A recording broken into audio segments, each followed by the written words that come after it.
All right, well, we are right at 11, so I will go ahead and get us kicked off. We might have a few more people joining us, but welcome everyone, and thank you so much for being here for our year-end payroll readiness webinar. I am Barb, I am the marketing director here at Thread, and I'm so excited to have you guys with us today.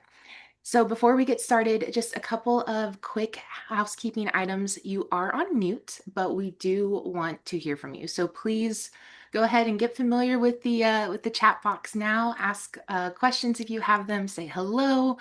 Um, Also, this is a webinar that is approved for SHRM and HRCI credits. Thread is very proud that we get to offer these credits to our clients and friends. So at the end of this session, you will get a copy of the recording and your credit codes from today, as well as the presentation and any additional resources that we may have. I just ask that you give me until the end of the day to get that in your inboxes, as I am downloading the recording and getting everything switched over on the websites. But without further ado, I'm going to turn it over to Jesse and PJ, your presenters for the day, and they'll go over the agenda and get right into it.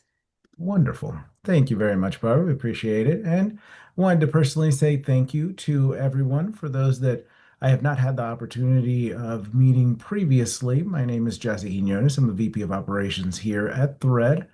And it is wonderful to have you joining us for our first payroll year-end webinar, where our objective is very simple, right? We want to make payroll as much of a non-event as possible. And I'm beyond happy to have our co-host and resident subject matter expert in all things payroll and iSolve platform, Pamela James, lovingly called PJ, as many of you already know. Here working side by side with me. I'll turn it over to her in just a moment, but wanted to thank you all again, just personally, for taking some time to meet with us. It is, first and foremost, I hope that you guys are warm wherever it is that you are. We got an unexpected winter appetizer, and I know the majority of you joining from what we saw are in the Southeast, but honestly, it was pretty much across the entire nation. But as Barb was saying, one of the things we'll be doing, we're going to come in here, we're going to be going through this healthy agenda that you see in front of you with the focus on going through the year-end payroll process, going through some Open Secure 2.0, and in giving you some actual walkthroughs of what you're going to experience. So you'll get to see a lot of this. We're purposely have you guys on mute, as Barb was saying, so that you can ask questions in the chat as much as you want throughout. I will be consolidating those questions, monitoring the chat, and we're going to do everything we can to both demo and respond to questions as we get through it. You'll notice the majority of your questions are actually going to get answered through the material that PJ will be covering with you, but we look forward to answering as much of our questions as we can live here during today's session. Anything that we can't get to, we'll still, keep those questions and make sure that when we get the recording out, that we also provide responses to those. Again, most importantly, ask as many questions as you feel comfortable that you need to get really comfortable with our objective for today, which again is just making year end as smooth and successful for you and for your organization and employees as possible.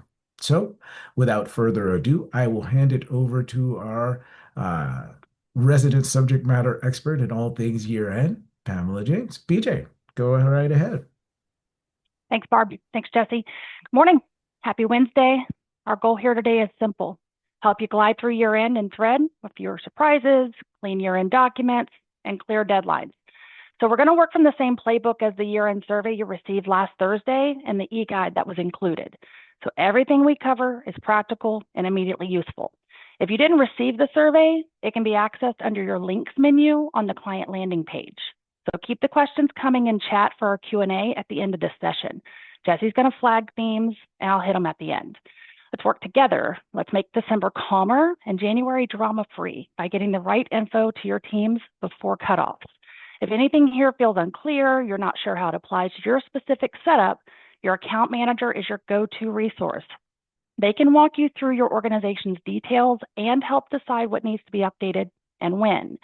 Year-end success equals early action. Many issues are preventable right now, and year-end goes way smoother when we stay ahead of timing. The key is understanding what needs to happen before year-end forms are generated, making sure any compensation, tax, or employee data updates like names, social security numbers, and addresses are completed while the year's still open. We're going to refer to the survey often. It's how you tell us what's changing, what's missing, and who to contact. And we're going to use your responses to prioritize follow-ups from your account manager in November and December. So don't wait to send us changes. Once W-2s begin processing, changes are going to require amendments, reprints, and potentially costly fees. So the focus is early review, early communication, and letting us know right away if something looks off. Little teaser, closer to the end of this amazingly informative session that we're going to log into iSolved and review some of the items we're discussing today to give you a visual to go along with all the corny jokes that I'm going to throw in to keep it light and fluffy. So, on to our next slide. Let's talk data hygiene by reviewing employee data. We start here because clean employee data is the foundation for clean W-2s. Small errors here create reprints, corrections, or agency mismatch letters, and no one wants to see an agency letter in the mail. I know it makes my heart skip the not so good beat, and this is one of the easiest areas to fix early.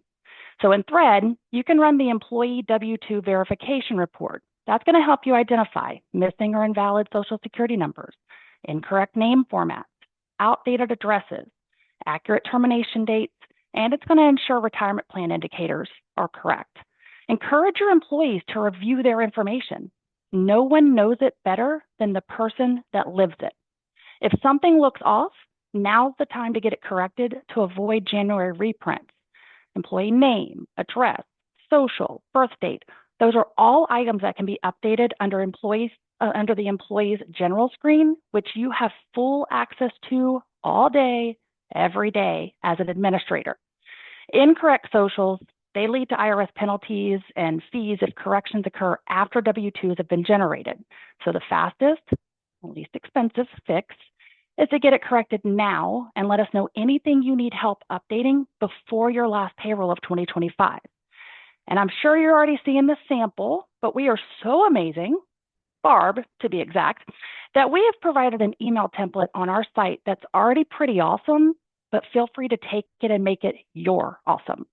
If you're unsure whether a change should be made by you or by us, or how to make the change at all, reach out to your account manager. They're your best friend and your biggest supporter. So let's move into wage and tax balancing. November and December is the trust but verify phase. Balancing ahead of time is one of the most effective ways to prevent W-2 corrections. Compare your payroll summary totals to your general ledger. It's going to help you ensure that your internal accounting aligns with what's in payroll. Now, Thread already ensures W-2s match what's been filed on your quarterly and annual returns, but that data is only as accurate as the data processed. If it's not in Thread, it didn't happen. This is also where taxable fringe items come into play. We're going to get into more details a couple slides down, but if items like group term life insurance, health insurance for 2% S Corp shareholders, or personal use of company car, commonly referred to as PUC, needs to be reported, entering them while wages are still active ensures Social Security and Medicare calculate correctly. Waiting until January is potentially creating amendments, and those are totally avoidable. Catching issues now prevents blackout period delays and W-2 corrections later. The takeaway: reconcile, preview, and communicate anything unusual so we can lock in accurate totals. And broken record, if something looks off, let your account manager know.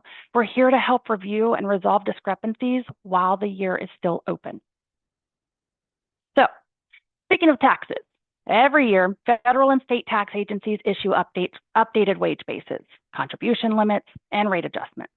Now, Thread manages the setup within the iSolved platform, so we're ensuring those updates are applied correctly in the system as they go into effect. Where we need your help is with the items that come directly from agencies, especially state unemployment rate notices and local tax setup letters. Those are mailed to you as the employer, not us. Now, I know for certain that Georgia is no longer mailing rate notices, and employers will need to log into Georgia state unemployment site to get their 2026 rates. Glorious, right? Fun. If you do receive a rate notice, frequency change, or a local tax notice, send it to your account manager. We'll make sure it gets to our tax team so it's applied correctly and withholding and deposits remain accurate. And don't forget, Jesse's over there monitoring chat, so if you have questions, drop them in there. We'll work through answering them shortly. But, I mean, you can also reach out to your biggest supporter if that is more comfortable to you. Now, when in doubt, send us agency mail. We're going to interpret what's needed and implement the updates. Or, if needed, we're going to guide you on any action you may need to take because it doesn't apply to payroll. So, who's familiar with fringe benefits? Mentioned that a couple of slides back. They're one of the most common areas where year-end corrections come from. So addressing these now, it's important. So when we say fringe benefits, there's all kinds of language out there. We're talking about things like group term life insurance over $50,000, personal use of company car, certain relocation expenses, gift cards, awards, and health insurance for 2% S Corp shareholders. So these are often taxable and need to be included in the employee's 2025 wages. The key here is timing. These should be entered on a live payroll so Social Security and Medicare can calculate correctly. If they're added after your last payroll processes for 2025, the system cannot automatically calculate the taxes appropriately. And that's where W-2 corrections happen. Can you guess what I'm going to reference here? If you said account manager, I actually tricked you. I'm referencing the year-end survey.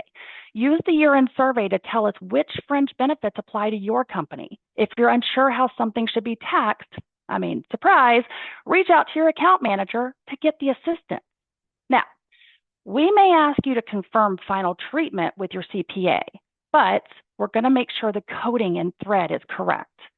Sharing this information early helps ensure accurate W-2s without amendments. If you're unsure whether a fringe item applies at all or how to handle it, your account manager can help confirm taxability and make sure it's set up correctly in thread. Now, obviously, all I've done is talk, but I've moved really quickly and we're about halfway through, moving through like champ. So we're going to keep moving and get to the rest of the good stuff. Third-party sick pay. It's fun. It's confusing because the employer tends to think that third-party sick provider is handling the W-2 and tax filing, which we absolutely love when they do that, but that's not always the case. If your company provides short-term or long-term disability through a third-party carrier, those payments may need to be reported as taxable wages. Now, the carrier typically provides a monthly, quarterly, and definitely a year-to-date statement, but timing is important. We need that information before year-end cutoff so it can be included correctly on the W-2. If you haven't received any report, you should reach out to your carrier or your broker and ask for the information to be sent as soon as possible. If third-party sick pay details arrive after W-2s are generated, those amounts have to be entered through amendments, which lead to reprints. That leads to delays and amendment fees. See where I'm going here? So other adjustments are important to note as well. If they belong in 2025, make sure they are entered or let us know you need help now so we can advise on the cleanest handling to get them taken care of. If you're not sure where to get the right documentation, yep, you know what's coming. Reach out to your account manager for guidance. Early communication is the key to preventing corrections. We cannot stress this to you enough. Okay. Speaking a lot, but we've talked about accurate employee data, wage and tax balancing, tax updates and compliance, fringe benefits, and third-party sick pay. All of these lead us to successful W-2 and 1099 preparation. A report we encourage our clients to review is the Employee W-2 Preview Report. It's a box-by-box review of W-2 info for each employee, and it's available on demand. You can run it whenever you want at any time in the year. Pretty cool, right? Now, with the understanding that all year-end processing deadlines have been met, and you've reported all the necessary information, and you've passed our tax team's year-end audit checkpoint, Thread's going to generate final W-2s and any required 1099 NEC documents for the year. Our production team, who is amazing, by the way, will be working on printing, sealing, packaging, and shipping the forms as quickly as they're released by our tax team. One thing to confirm early is your year-end delivery address, especially if you're operating multiple locations, you've recently moved, or maybe you've consolidated office space. If you're unsure of the address we have on file to ship your package, I don't even need to tell you who you can rely on. But in case you tuned me out a few slides ago because I'm speaking so much, reach out to your account manager to verify your year-end shipping address before you process your last payroll of 2025. Now, as a friendly reminder to our legacy clients and a PSA to our newest clients, we do not mail year-end documents directly to employees. Paper packages will ship to your company's year-end delivery address on file to arrive no later than January 28th for distribution to your employees by the IRS deadline of January 31st. So please make sure that address is accurate now. Now, electronic W-2s and 1099s, they're going to be available for viewing and printing in iSolved on January 20th. If an employee has given electronic consent to receive their year-end documents, they're only going to retrieve their year-end documents from their employee self-service. They will not receive a paper form. So when you receive your paper form package and feel like it's a little bit light, take a look at the year-end W-2 1099 employee list report. It's going to let you know who chose to receive their forms electronically versus paper. All right, pre-warning on the next slide. It's everyone's favorite. I know I absolutely love it.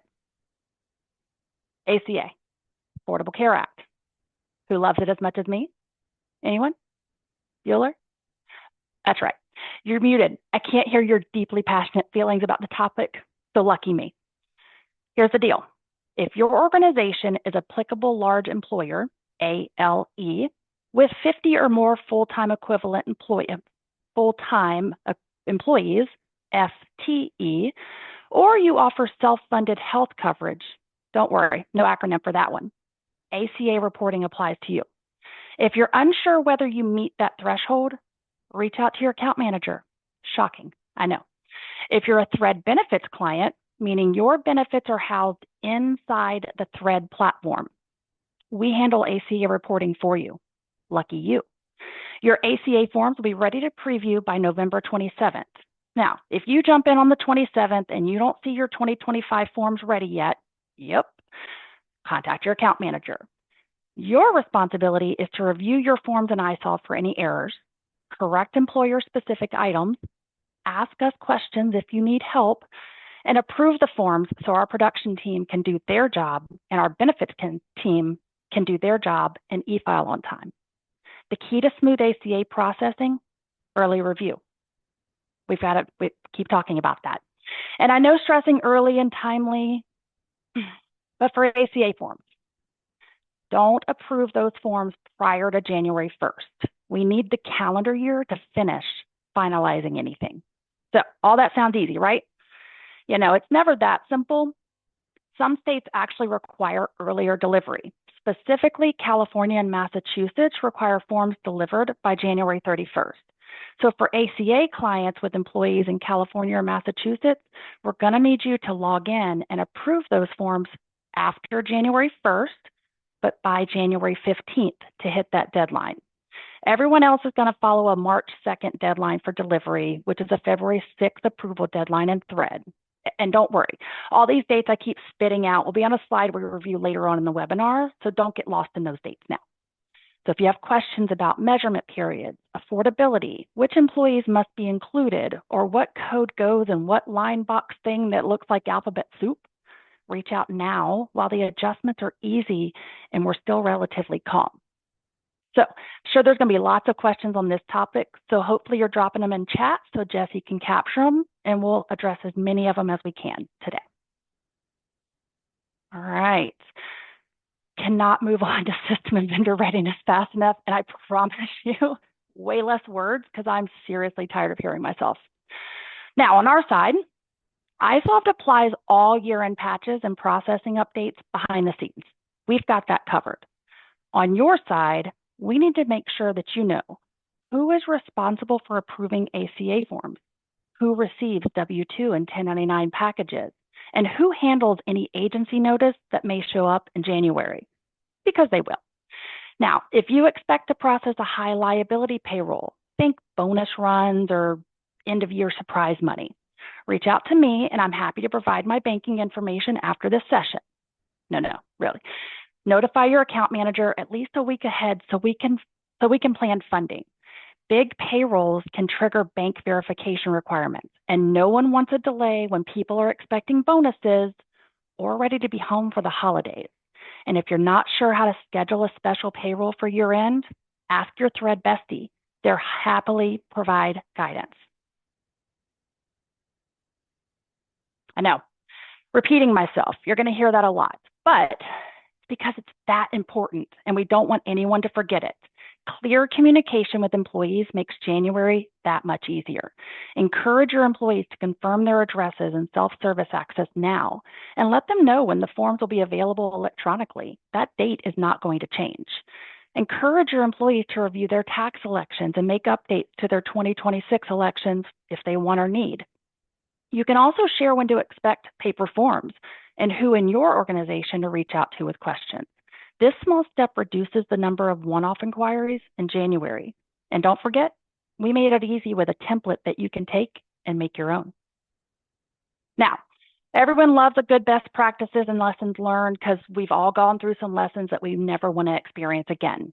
So a few of the most common year-end issues we see that can be prevented with quick checks now. 1, waiting to enter fringe benefits until January. If we wait until January, taxes won't calculate, which leads to W-2C. The fix is to identify and enter fringe in November and December so it runs on a 2025 check date. Not reviewing employee names, socials, and addresses. Running the W-2 verification report now and asking your employees to confirm addresses and self-service helps prevent these issues. Missing updated state employment tax rates or local tax changes. Agencies send these notices directly to you, not to us. As soon as you receive your new rate or frequency notice, forward it to your account manager so we can make sure that our tax team gets it updated. Not requesting third-party sick pay information early. Short-term, long-term happens through a carrier. Request year-to-date totals now so they can be included on your final regular payroll of the year. If the details arrive after the W-2s generate, we have to do amendments and reprints. It's going to slow everything down, and there's costs associated to that. Not confirming year-end delivery addresses. Paper W-2s and 1099s, they're going to ship to the address we have on file as of the last payroll that processes in thread.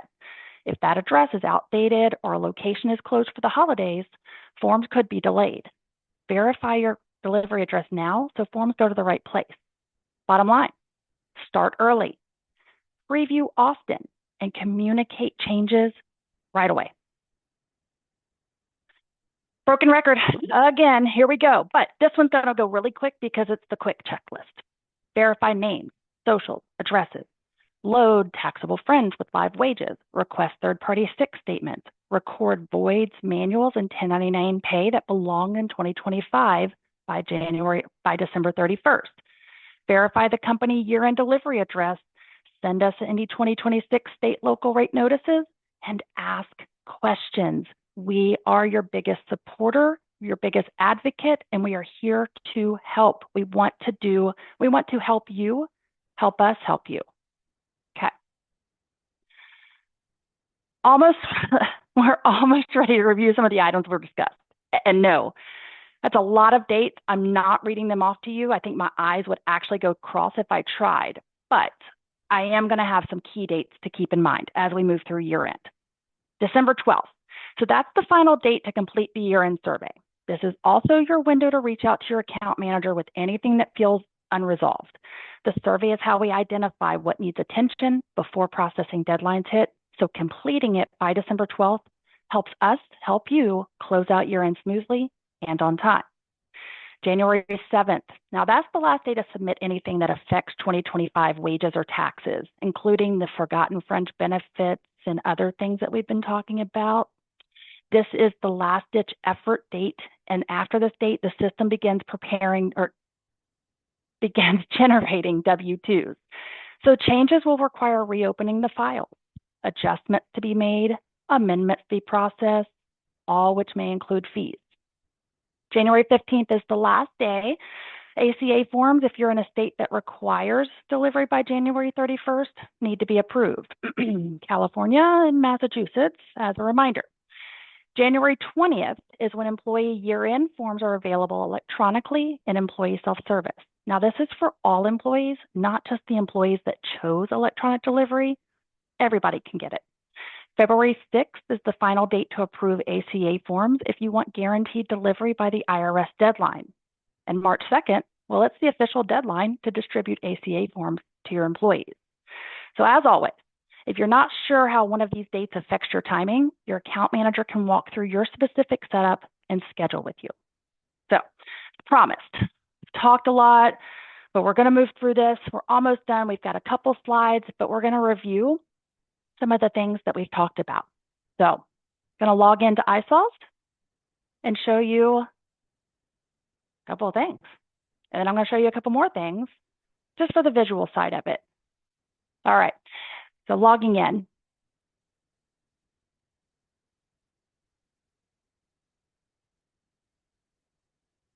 Okay.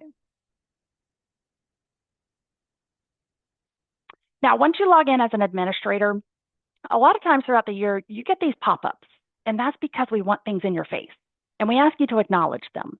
So one of the things that has recently been popping up is the friendly reminder to complete the year-end survey. Now, you may have already done that, and if you have, thank you. We appreciate it. It truly is helpful. And if you haven't, let's get it done. Now, if you have done it and you click the link and you go in and you do it again and we get a duplicate, great. We don't mind it. We'd rather have 2 or 3 than have none at all. But I'm going to go ahead and acknowledge this and show you. Maybe, close. Top right-hand corner, quick links mentioned earlier. So we sent out the email on November 6th, if I'm not mistaken, last Thursday. So you should have received the link in your email. If you didn't get the email, not a problem. Quick links, new 2025 year-end readiness survey link. You click on it, it's immediately going to take you into the survey. So not too hard, right? Second, talked about some reporting. So we're going to come down here to the left-hand side of your menu, to your reports menu, my report.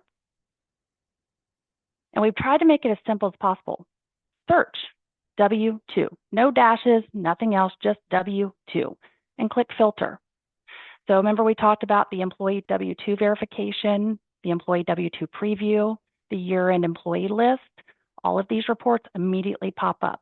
Now, if for some reason it doesn't pop up immediately when you type in W2 and filter, reach out to your account manager. They're going to be able to help make sure that the report is in your view.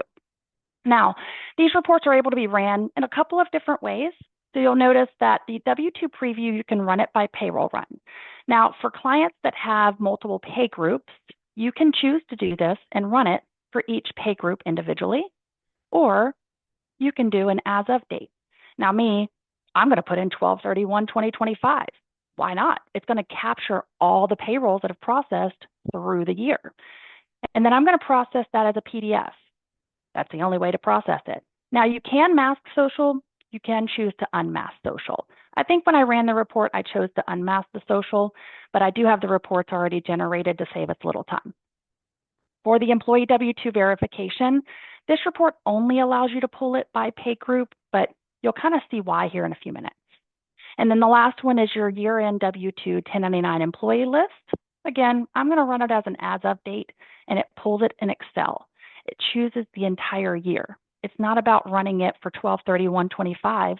You want to go backwards and look at other years? Have at it. We're focusing on 2025. All right. So once I've generated these reports, I'm going to go to my reports queue. Like I said, I've already pulled up these reports, so we don't have to wait for them to download and do all the things. So let's take a look. All right.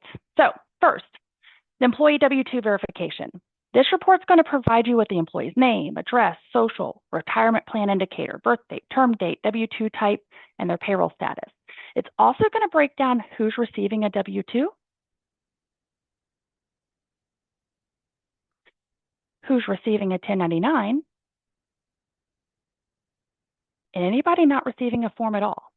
Now, to me, that's questionable. Why is an employee not receiving a 1099 or a W-2, but they're on my active list of employees. Now, I already took the time to research this guy. He's over in our template that we use. He's receiving, I don't know, expense reimbursement for mileage. Well, it's an expense reimbursement. That doesn't go on a W-2. Oh, all right. Next one we have is our W-2 preview. So this report displays name, address, social. It's going to have the amounts by box number. Now, it does show box 1, 3, 5, 16, 18, all of those, box 12, box 14. And it's going to help, it's also going to have the retirement plan indicator along with a third-party sick and statutory employee. It also includes, well, at the very end of it, let's see, company totals. So at the very end. So now you see all of your wages that are showing up in box 1, 3, 5, all the things that go forward. And then finally, not a PDF, remember it was an Excel document only. Here's our year-end delivery report. So this report displays the employees who chose to receive their forms electronically versus a hard paper copy. And if an employee that has chosen electronic delivery is terminated mid-year, they're actually going to get a paper form. The system automatically turns off their electronic delivery consent because they've been terminated and they're now getting a printed form. So I knew that wasn't going to take long, so I wanted to kind of point out a few other things as well really quickly. So we do have our year-end best practices guide. So we mentioned that a little bit earlier. If you go to threadhcm.com/year-end, it's going to pull up our best, it's going to pull up a place to take the survey as well, but also the best practices guide to tame the chaos. So Barb worked really hard on this. She's done a fantastic job, and she's given you so many things to use. Take them, make them your own. One of those is that pre-written email to employees. Now, she's made a beautiful copy in a PDF, or copy and paste the contents below. Again, take it and use it, or take it and make it your own. Secondary, we talked about a few other things. I don't think I've talked about the retirement side of it yet, but we did have a retirement webinar back in October.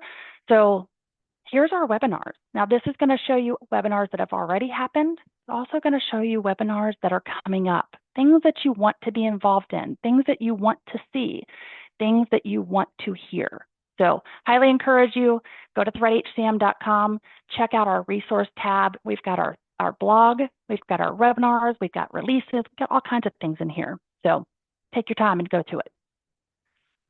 All right, so now to work back through our Q&A session. Let's talk OBA, lovingly called OB3, the One Big Beautiful Bill Act. It's a new federal law that allows employees to deduct the overtime premium portion of their overtime pay from federal income taxes. That's a lot of OT talk.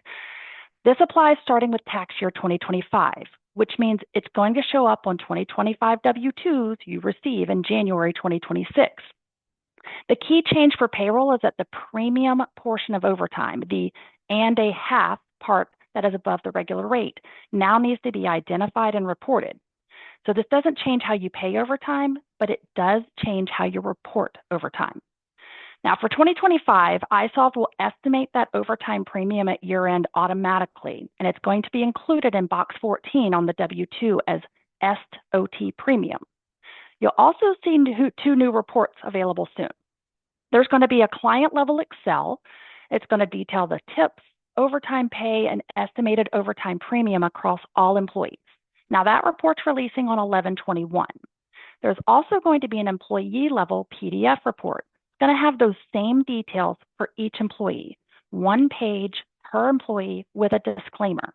Now that report is releasing on 12/5.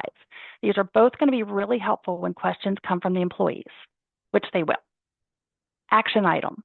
Reviewing your current earnings code structure to ensure you have a dedicated earning code for voluntary tips and a separate earning code for non-voluntary gratuities, such as mandatory service charges, automatic gratuities like 20% charge applied to parties greater than blank. The IRS and Treasury Department are still finalizing guidance on tips tracking and reporting requirements. So our development team is diligently tracking these mandates, and they're working really hard to ensure the platform is updated as quickly as possible. Finally, Secure 2.0. So Secure 2.0 is the federal law that continues to expand across access to retirement plans and adjust how contributions, eligibility, and catch-up limits work. It's been rolling out in phases over the past several years. So some of these changes are already in effect and others will go through 2026 and beyond. Why this matters from a payroll perspective is that Secure 2.0 affects who can contribute and how those contributions are treated. For example, part-time employees may become eligible for retirement plans sooner than before. Employees aged 60 to 63 have access to higher super catch-up contribution limits that started in 2025. And beginning in 2026, high-income earners will be required to make catch-up contributions as Roth instead of pre-tax. Now, THRED manages your setup within the iSolve platform. The contribution limits, catch-up handling, and Roth requirements will all be reflected in the system as they go into effect. Now, we had a retirement webinar back in October that covered this in more detail. And if you missed it, shame on you. But I just showed you where you can go pull it up. But you're in luck because our amazing marketing director, Barb, made sure it was recorded. It's included in that webinar that I showed you. So check it out. And you guessed it, if you have additional questions, reach out to your trusted resource, also known as your account manager. They're happy to help make sure that to help more as this information becomes available. All right. Before we wrap up and move on to Q&A, I want to point out a few resources that can make your end a lot easier. Now, we've included direct links to the key agencies you might need: the IRS, the Social Security Administration, Bureau of Labor and Statistics, and state and unemployment sites. You'll also see a link to the American Payroll Association, which is a great go-to compliance updates and training resource if you want to dive deeper. Lastly, we included a list of reports to remember. These are the reports we've talked about throughout today's session. Now, let's move to our final section, Q&A. Before anyone jumps, two things. First, please remember to complete your 2025 year-end survey. That's how we know what needs attention on your account and where you'd like our support. The sooner it's submitted, the smoother year-end closeout will be, truly. Two, I know you're sick of me, but I really encourage you to stay for the Q&A if you can. Someone always asks the question you didn't realize you needed the answer to, and it tends to be the most helpful part. And for those of you that do have to hop off, we really appreciate you spending your time with us and placing your trust in THRED. And we look forward to helping you out for a smooth and confident year end. Now, Jesse, let's work through some questions. Absolutely, PJ. Thank you for going through it. There's a lot of valuable information in there, and I think you went through it in a phenomenal way that makes it concise and yet clear to understand. That is proven in the fact that we only have a handful of questions at this point in time. Some that we've answered, and thank you, Barb, for jumping into the chat in real time, but we still want to go through it with everybody here just to make sure that every participant and anybody that may listen to the recording later on has the responses all in one succinct place. So one of our friends asked us very early on, how will I receive the year-end survey? Will it be in an email? To which Barb responded very cleanly and let her know that you have the ability to go out and go to the threadhcm.com/year end. So this is part of what PJ was just walking us through in one of the screens prior, right? That goes through the year-end best practices guide. You also have a quick link, right, that she showed within the platform itself that can also take you over to the guide. So we've tried to put it in a couple different places. So again, email is one, going to the THRED website and going to the year-end best practices guide, and then also going to the quick links within the platform itself. Pick your poison. If you notice, we are all about repetition and putting things out there multiple ways, and so that you can get it and again, submit your information so that we can help you with any questions or comments or anything that goes through the practice. Now, one of the other questions that was also responded to during the session is there a year-end checklist? I went ahead and consolidated that here because that's exactly what we were just going through. Most importantly, not adding anything to the checklist portion itself, but just a friendly reminder to everybody, this entire presentation, the recording, and all of the links that you're seeing will be provided to you before the end of day by Barb. You'll have access to share this, re-review it, go through it with peers or other internal partners as needed. And again, continue to bring your questions to your account manager or any other thread team member will be more than happy to assist you. Now, wanted to get into an actual question that was brought up. This was related to the portion that you were reviewing, PJ, on wages and tax balancing, as well as the fringe benefits. So the question was, and it is specific to, and this is for Deborah V, if you're still on with us, our disability premiums are taken out post-tax, so we don't have to address those payments during year end. She wanted a confirmation that her understanding of that is correct. So third-party sick pay can be very fun, but typically if they are taken out post-tax, she is correct. Those should not have to be addressed in payroll. But take the statement that you receive from your carrier, your broker, whoever, send it to your account manager. It's actually going to have language on there that we'll read through just to make sure that we're keeping you compliant, whether it needs to appear in payroll for informational purposes or nothing needs to be done with it at all. Perfect. Deborah, if you have any additional follow-up questions, feel free to continue to drop them in the chat. We'll continue to get through as many of these. We have some time, right? We've finished with the meat and potatoes portion, if you will, but these additional tidbits will help you get through those good to great additional points of clarification that you may need assistance with. Our friend Taylor R also came through and was asking, is it possible for terminated employees to have limited access to the system to retrieve their W-2 and pay stubs? The answer is yes, but PJ, I'll allow you to expand a little bit more on the different ways that we make that possible. Absolutely. So if your employee chose to receive their electronic version, once they are terminated, they're immediately going to be transitioned to receiving a paper copy through the mail. Now, that doesn't change their access level to having the ability to look at their year-end form. Second, I mean, as I've said it over and over and over, reach out to your account manager. They will review how your setup is to make sure that terminated employees have access. They're also going to help guide you because if that employee still has a work email, that work email is no longer valid. They need to have a personal email on file so that they can log in on a personal side to capture that. Perfect. Perfect. And then we had another question that just came in from Cliff D, who asked, what defines voluntary versus involuntary tips? This is a much more specific question. It is very specific. So voluntary, think of it as a client, not a client, because y'all are the clients. A patron at your restaurant has literally put a tip on a receipt. They get a receipt, they've paid their bill, they have an option to put a tip. That is a voluntary tip. Now, service charges, you charge, I don't know, tables of 6 or 8 or more, and you do a 20% gratuity added to it. That's not a voluntary tip.